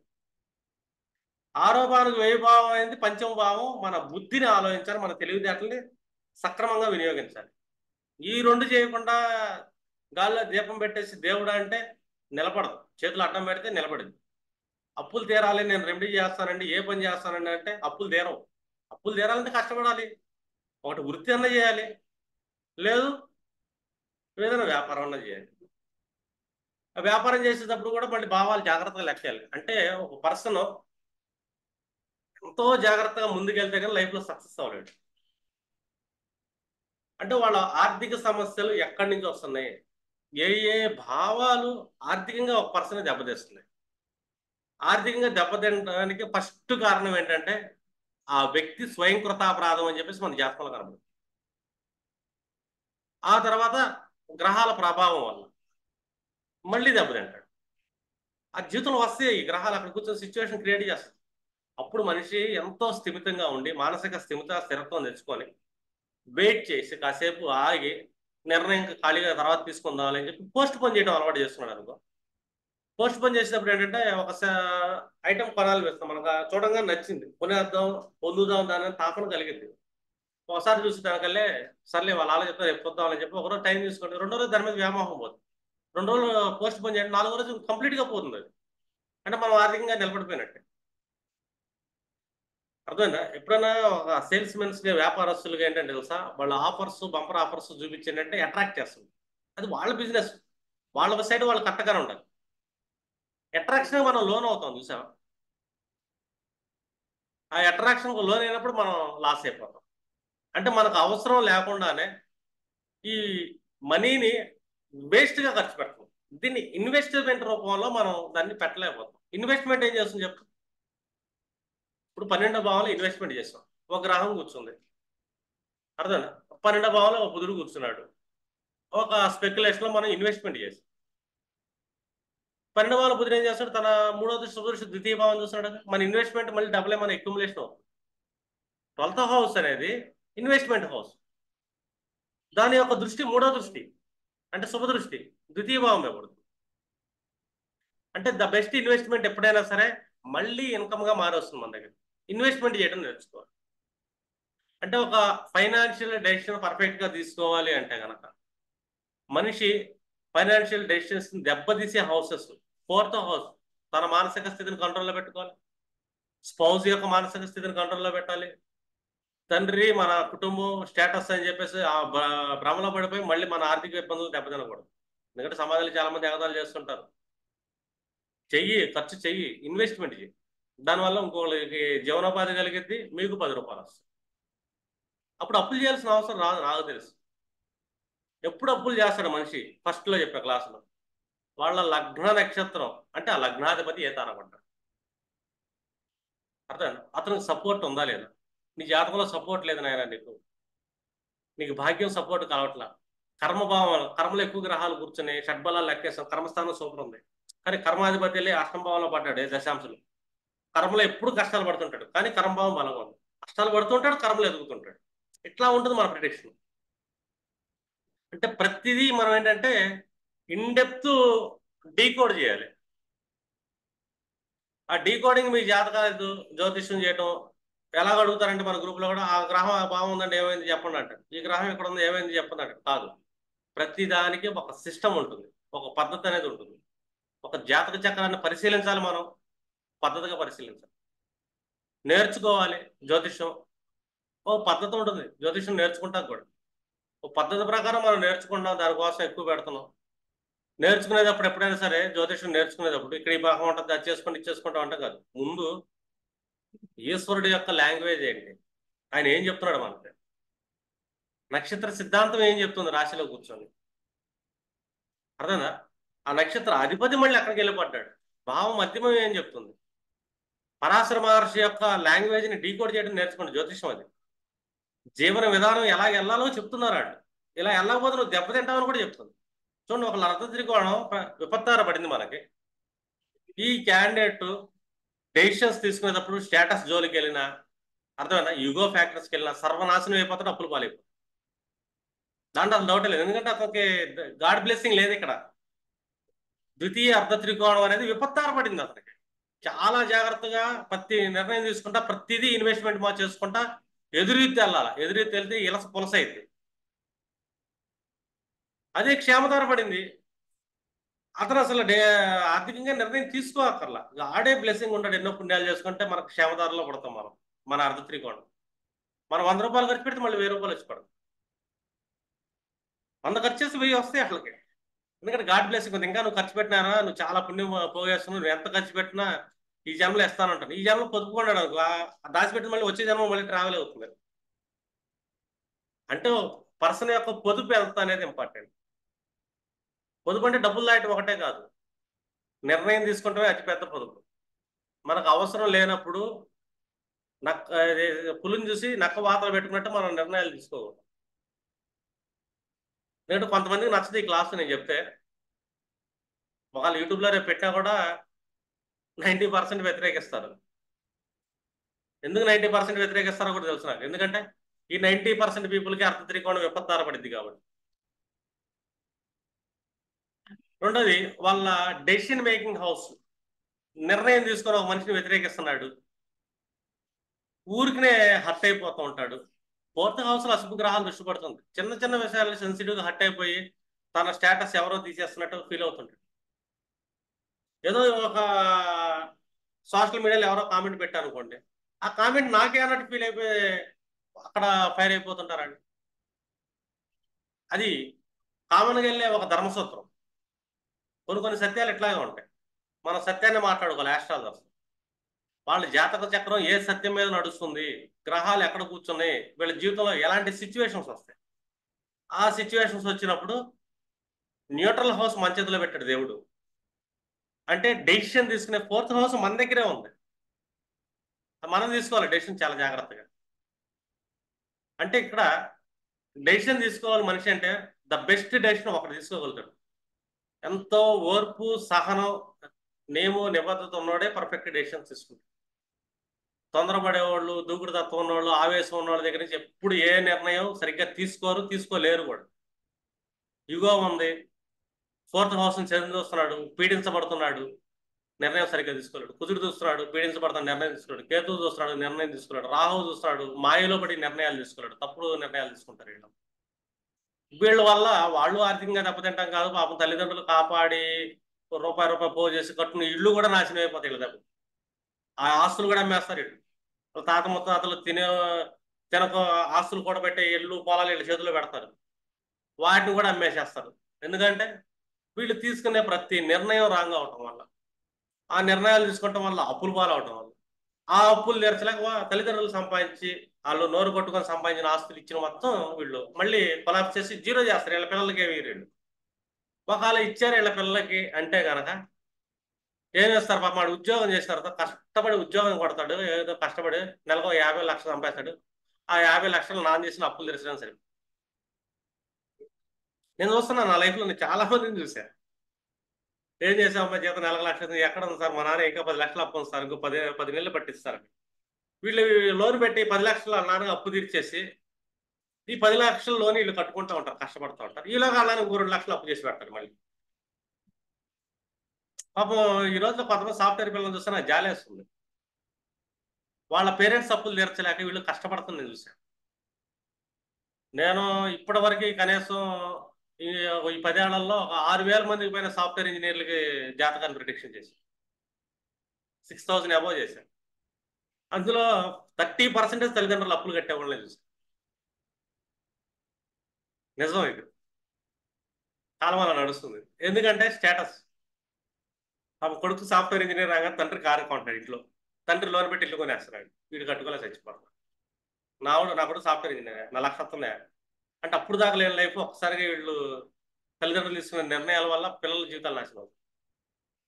చూశాను నేను, ఇంకా చూడాల్సి వస్తుంది కూడా. ఓకేనా, మీకు అర్థమైంది అనుకుంటున్నా. ఒక ఆర్థిక సమస్య ఏ ఏ మూలల నుంచి వస్తుంది, ఏ ఏ భావ ఆధిపత్యం వస్తుంది, మళ్ళీ ఒకసారి యూట్యూబ్ వీడియోలు పెడతాను. ఇది యూట్యూబ్లో పెడతాను వీడియోని. మళ్ళీ ఒకసారి ఇన్ని నోట్స్ రాసుకొని జాగ్రత్తగా అబ్జర్వ్ చేయండి. చేసి వాళ్ళకి ఏంటంటే గ్రహాలు రెమెడీ ఇవ్వండి. కౌన్సిలింగ్ కూడా చాలా ఇంపార్టెంట్. ఎందుకంటే కౌన్సిలింగ్ ఎందుకు ఇంపార్టెంట్ అంటే ఈ ఫోర్త్ హౌస్ అనేది వీళ్ళ ఆర్థిక సమస్యలకు కారణం. ద్వితీయానికి థర్డ్ హౌస్ అవుతుంది. దాన్ని చూస్తున్న గ్రహాలు, స్థితి పొందిన గ్రహాలు, అశుభ గ్రహాలు దృష్టి బలంగా ఉన్నప్పుడు ఆ అశుభ గ్రహాలు ఏ కారకత్వాలు తీసుకొని ఫోర్త్ హౌస్ చూస్తున్నాయి. ఆ కారకత్వాల వల్ల మీరు నిర్ణయం ఎలా తీసుకుంటున్నారు, దీని వల్ల మీరు ఆర్థిక సమస్యలు ఇబ్బంది పడుతుంటారు. అదే దృష్టి పంచమాధిపత్యం కూడా చూసినారు, దీనివల్ల మీ పిల్లలు కూడా ఇబ్బంది పడతారని చెప్పచ్చు. సప్తమాధిపతి దృష్టి పడుతుంది, మీరు అప్పులు చేస్తే నీ భార్య లేదా భర్త ఇబ్బందులు పడతారని చెప్పచ్చు. చతుర్థాధిపతిని చూస్తున్నారు అట్ ద సేమ్ టైం ఏ గ్రహాలు ఇంకో దృష్టితో, ఇంకో దృష్టి రెండు గ్రహాలు ఉంటాయి మనకి శని కుజులకి, ఇటు చూస్తారు అటు చూస్తారు. అప్పుడు తల్లిదండ్రులు కూడా ఇబ్బందులు పడే అవకాశం ఉంటుంది. అంటే నీ వల్ల నువ్వే కాకుండా నీ కుటుంబం కూడా ఇబ్బందుల్లో తీసుకెళ్తున్నావు. నీ కుటుంబంలో ఎవరు ఉంటారు, ఉంటే నీ పిల్లలు ఉంటారు, లేకపోతే నీ తల్లిదండ్రులు ఉంటారు. ఇబ్బందులు పాలు చేయమా. అంటే ఇక్కడ ముఖ్యంగా లెక్క వేయాల్సింది ఏంటంటే ఒక పర్సన్ యొక్క ఆలోచన విధానం. పంచమాధిపతి నైదం తారలో పడ్డాడు, లేకపోతే లగ్నాధిపతి నైదం తార అయ్యాడు. లగ్నాధిపతి నైదన తార అవుతా ఎక్కువ గ్రహాలు అక్కడ పడ్డాయి అనుకోండి. నిన్న ఒక జాతకం చూశాను, ఒకళ్ళు ఉద్యోగం, గవర్నమెంట్ ఉద్యోగం, ప్రైవేట్ ఉద్యోగం అని చెప్పి 2 క్వశ్చన్లు వేశారు మన గ్రూప్లో. ఆ డీటెయిల్స్ ఉంటాయి చూడండి. వాళ్ళ లగ్నాధిపతి నైదం తార అయ్యాడు, అర్థమైనా? వృషభ లగ్న జాతకులు. శుక్రుడు నైదం తార అయ్యాడు. శుక్రుడు నైదం తార అవ్వాలంటే మనకేం కావాలి?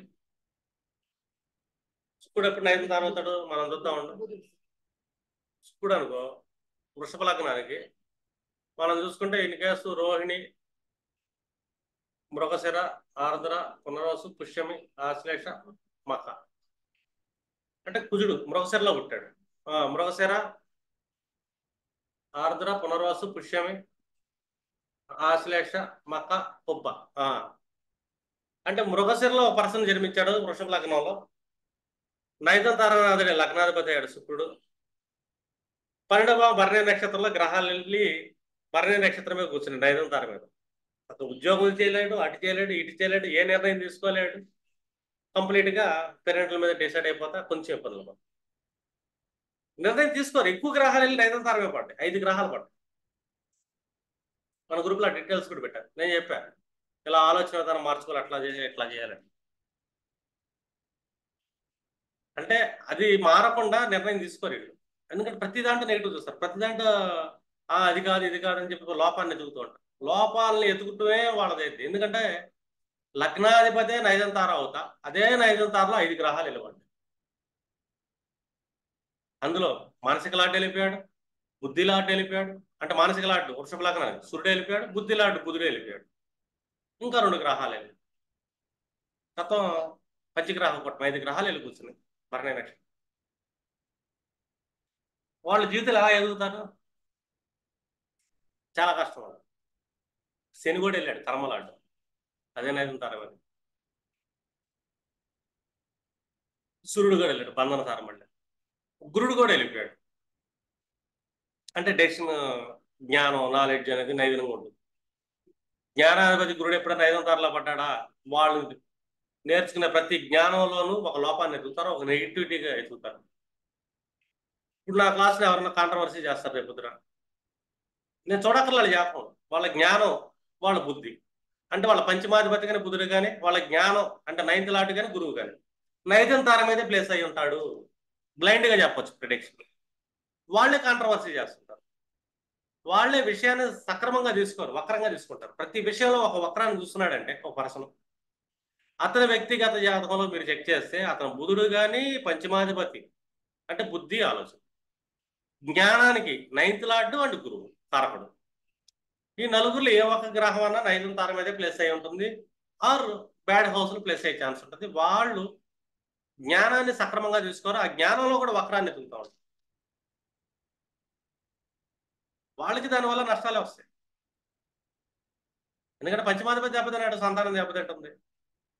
జ్ఞానం దెబ్బతింది, మళ్ళీ గురుడు కారకుడు, సంతాన కారకుడు, మళ్ళీ దెబ్బతింటాడు. పంచమాధిపతి సూర్యుడు దెబ్బతిన్నాడు, తండ్రి దెబ్బతింటాడు, భాగ్యం దెబ్బతింటాడు. చూడండి, ఒక జ్ఞానాన్ని మనం వక్రంగా తీసుకుంటాం వల్ల 2 భావాలు దెబ్బతింటాయి.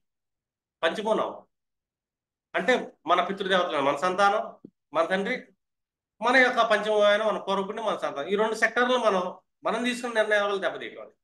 దాన్ని గురుదోషంగా తీసుకుంటాం మనం. పంచమనామాల కారకుడే గురువు. దానికి వద్దన్న వాళ్ళ జాతకంలో గురుదోషాన్ని క్రియేట్ చేసుకున్నారు. వచ్చే జన్మలో వాళ్ళకి గురువు చెడిపోయి ఉండొచ్చు. ఈ జన్మలో గురువు చెడిపోయాడు, గత జన్మలో వాళ్ళు అలాంటి నిర్ణయాలు తీసుకున్నారు బట్టి ఈ జన్మలో గురువు చెడిపోయి వచ్చాడు అని. అంటే జ్ఞానాన్ని జ్ఞానంగా తీసుకోకుండా, తెలివిని తెలివిగా తీసుకోకుండా దానిలో వక్ర భాష్యాలు ఎత్తుతారు. వాళ్ళకున్న యాంగ్జైటీ కుజుడిని అక్కడ అప్లై చేస్తారు. వాళ్ళకున్న నెగిటివిటీ మూర్ఖత్వం అంటే శనిని అప్లై చేస్తారు. శనిని ఎప్పుడైతే మనిషి మూర్ఖత్వంగా అప్లై చేస్తాడో న్యాచురల్ ఒరిజినల్ శని క్వాలిటీ పోయింది. కర్మ అనేది వాళ్ళ జీవితంలో ఉండదు అని. అంటే ఉద్యోగాలు ఉండవు, కర్మ ఉండదు, కష్టాలు పాలవుతుంటారు. అందుకంట మూర్ఖుడికి కష్టాలు వస్తాయి. అంటే నెగిటివ్ శని మూర్ఖత్వాన్ని ఇస్తుంది. దానివల్ల శని డిఫాల్ట్ కర్మకారకుడు కర్మ పోతుంది. అంటే మనం లాంగ్వేజ్ యొక్క కోడింగ్ అనేది అర్థం చేసుకోండి. జ్యోతిషంలో మహర్షులు కానీ ఈశ్వరుడు యొక్క భాష ఏదైతే ఉందో ఆ భాష యొక్క అర్థాన్ని మీరు తెలుసుకుంటే ఒక మనిషికి మీరు ద బెస్ట్ కౌన్సిలింగ్ ఇవ్వగలగటమే కాదు, ద బెస్ట్ రెమెడీస్ ఇవ్వగలుగుతారు, రూట్ చెప్పగలుగుతారు. రెమెడీ ఒకటి చెప్పి సమస్యలు ఇదే పోవాలి, కష్టాలు పోవాలంటే కాదు. నిర్ణయం అనేది చాలా important. 4th house neutral houses, అది 4, 7, 10 న్యూట్రల్ హౌసెస్ లో మనం ఏ విధంగా ప్రవర్తిస్తున్నాం అనేది కేంద్ర స్థానాలు. ఓకే, క్లాస్ క్లోజ్ చేద్దాం.